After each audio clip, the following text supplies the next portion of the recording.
বিসমিল্লাহির রহমানির রহিম।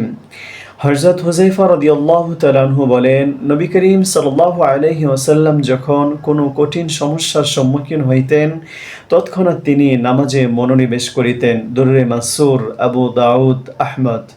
ফায়দা: নামাজ আল্লাহ তাআলার বড় রহমত। এই জন্য প্রত্যেক পেরেশানির সময় নামাজে মনোনিবেশ করা যেন আল্লাহর রহমতের দিকে ঝুঁকিয়া পড়া। আর আল্লাহর রহমত যখন কাহারও অনুকূল ও সাহায্যকারী হয় তখন সাধ্য কি যে কোনো পেরেশানি বাকি থাকিবে। অনেক রওয়ায়েতে বিভিন্নভাবে এই বিষয়টি বর্ণিত হইয়াছে।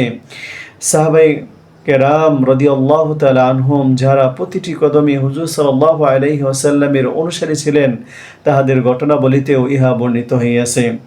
হযরত আবু দারদা রাদিয়াল্লাহু তাআলা আনহু বলেন, যখন দুলিঝড় শুরু হইত তখন হুজুর সাল্লাল্লাহু আলাইহি ওয়াসাল্লাম মসজিদে তাশরিফ নিয়ে যাইতেন এবং জ্বর শেষ না হওয়া পর্যন্ত মসজিদ হইতে বাইর হইতেন না।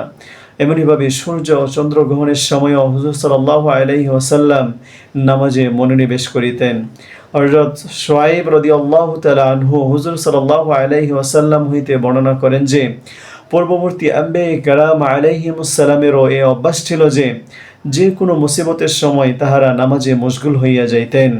হযরত ইবনে আব্বাস রাদিয়াল্লাহু তাআলা আনহু একবার সফরে ছিলেন। পথিমধ্যে সংবাদ পাইলেন যে তাহার পুত্রের ইন্তিকাল হইয়া গিয়াছে।